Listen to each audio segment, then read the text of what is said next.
Hi, this is Geetanjali. आज की इस वीडियो में फर्दर कंटिन्यू करते हैं लिमिटेड लायबिलिटी पार्टनरशिप को। इससे पहले 4 वीडियो अपलोड हो चुकी हैं जिसमें हर वीडियो एक अपने पर्टिकुलर चैप्टर से डील करती है। स्टार्ट करते हैं चैप्टर 5 से। चैप्टर 5 डील करता है extent and limitation of liability of limited liability partnership and partners. इनकी लायबिलिटी किस एक्सटेंट तक होगी ये दिया गया है हमें चैप्टर 5 में।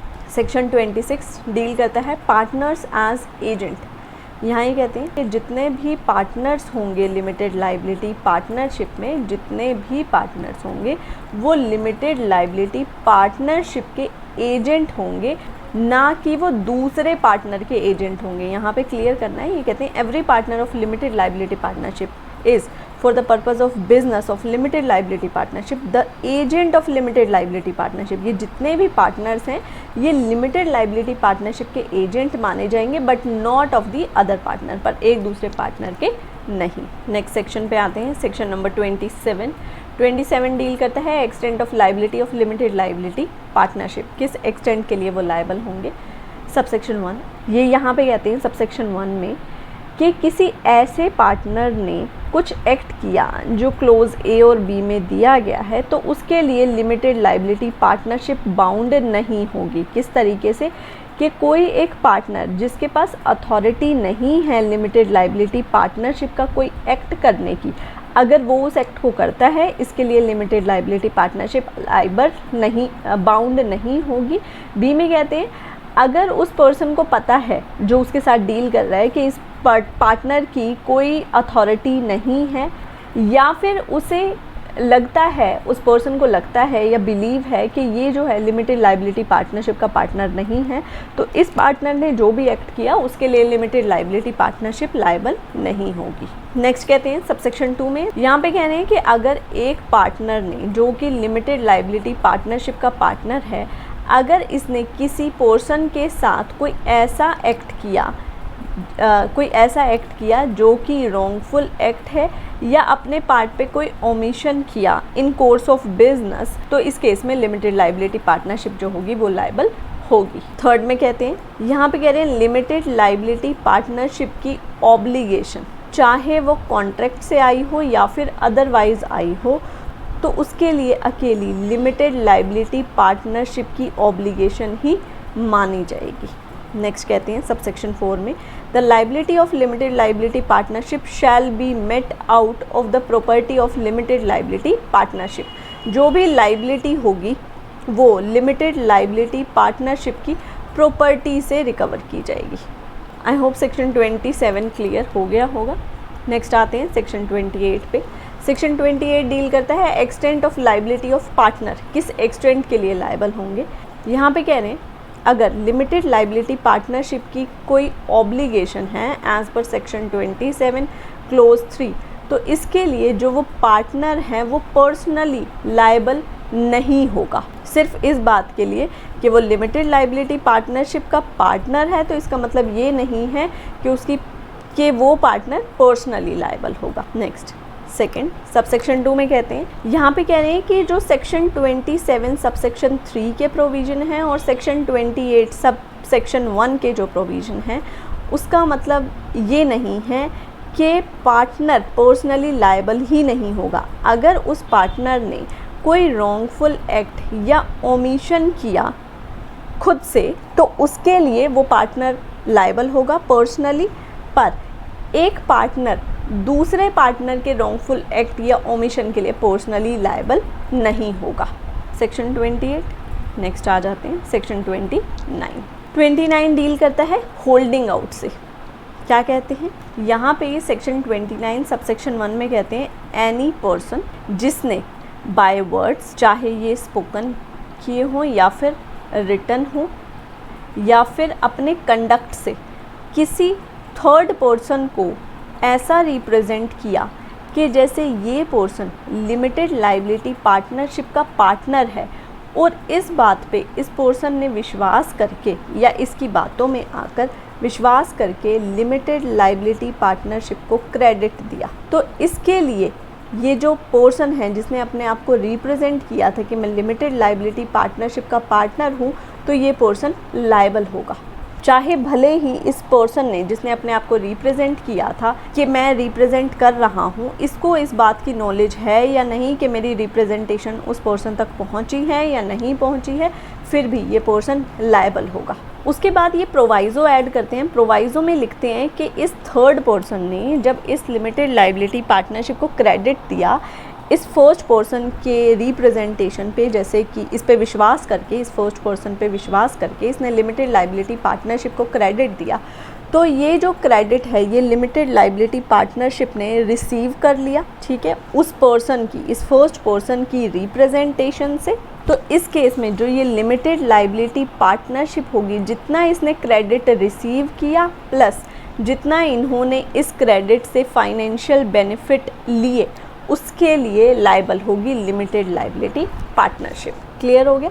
मेन सेक्शन में क्या था, जिस पर्सन के विश्वास पर दिया तो वो पर्सन लायबल होगा। प्रोवाइज़ो में कहते हैं लिमिटेड लायबिलिटी पार्टनरशिप ने रिसीव किया और उससे जितने भी बेनिफिट डिराइव किए, तो जितना अमाउंट रिसीव किया और जितने बेनिफिट डिराइव किए, फाइनेंशियल बेनिफिट, उस एक्सटेंट तक के लिए लिमिटेड लायबिलिटी पार्टनरशिप भी लायबल होगी। क्लियर? नेक्स्ट आते हैं सबसेक्शन 2 पे। यहाँ पे कहते हैं कि कोई पार्टनर है, मान लीजिए ये ए पार्टनर है लिमिटेड लायबिलिटी पार्टनरशिप का, इसकी डेथ हो जाती है। डेथ हो जाने के बाद भी लिमिटेड लायबिलिटी पार्टनरशिप उसी नाम से चलती है और उसका नाम उस पार्टनरशिप में कंटिन्यू रहता है।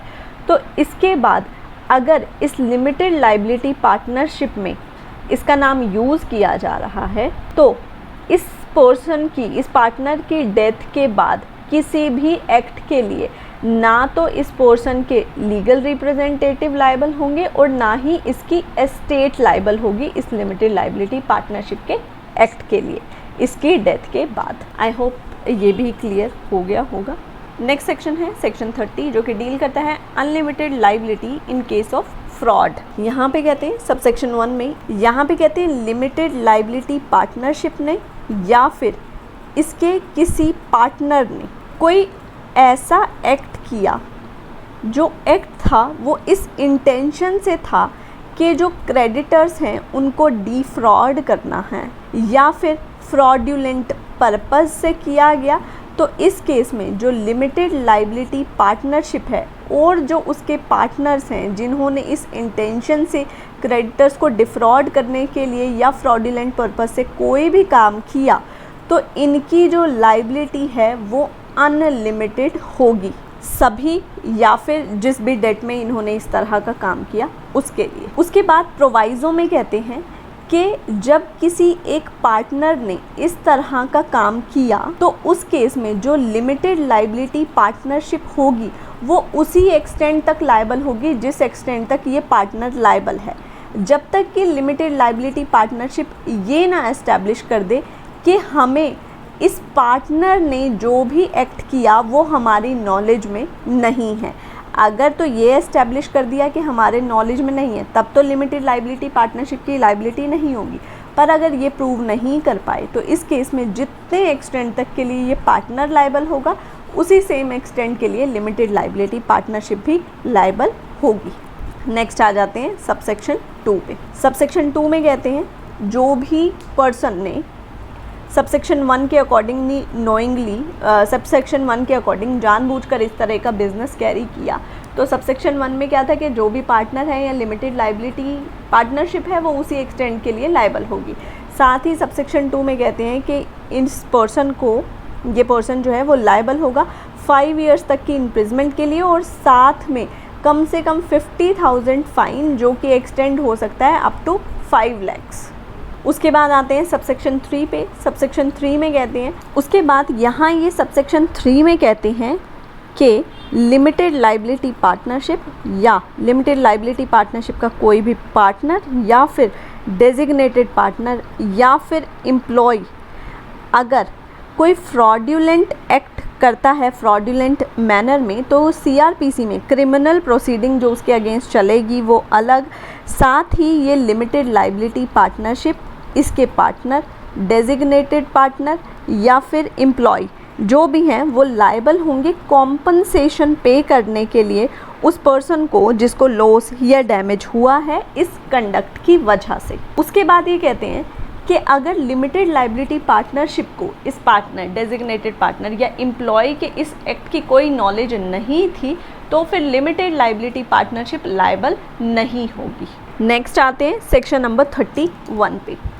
सेक्शन 31 डील करता है विसल ब्लोइंग से। यहाँ कहते हैं सब सेक्शन 1 में यहाँ पे कह रहे हैं कि अगर कोई भी पार्टनर या फिर कोई भी एम्प्लॉय लिमिटेड लाइबिलिटी पार्टनरशिप का अगर इन्वेस्टिगेशन के दौरान यूज़फुल इंफॉर्मेशन प्रोवाइड करता है या फिर अगर इन्वेस्टिगेशन है या नहीं भी है तब भी अगर कोई पार्टनर या फिर एम्प्लॉय कोई ऐसी इंफॉर्मेशन देता है जिससे लिमिटेड लाइबिलिटी पार्टनरशिप के पार्टनर्स या फिर एम्प्लॉयज़ कन्विक्ट हो सकते हैं इस एक्ट में या किसी और एक्ट में, तो इस केस में कोर्ट या ट्रिब्यूनल जिस पार्टनर ने या जिस एम्प्लॉय ने इस तरह की इन्फॉर्मेशन दी है उसकी पेनल्टी को कम कर सकते हैं।